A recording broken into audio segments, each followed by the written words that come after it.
ঈশ্বরদী উপজেলার প্রত্যেকটি মাদ্রাসা থেকে ছাত্ররা বাছাইকৃত, তাদেরকে বাছাই করে মূলত নিয়ে আসা হয়েছে এবং তাদের মধ্যে থেকেই আজকের এই চমৎকার অনুষ্ঠান করা। এর উদ্দেশ্য একটি যে যেন ঈশ্বরদীর সন্তান যারা আছে, যারা মাদ্রাসায় পড়াশোনা করছে, তারা যেন ভালো করতে পারে, তাদের প্রতিভাকে বিকশিত করতে পারে।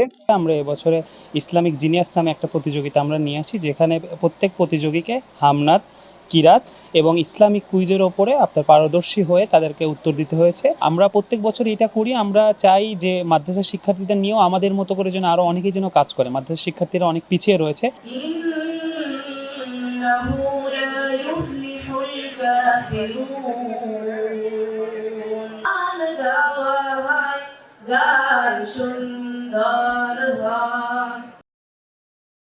প্রতি বছর একটা মাদ্রাসা, মানে এবার যে কটা মাদ্রাসা এসেছে এরপরের বছর আরো অন্য গুলো এগুলি বাচ্চা আরো করে আসলো।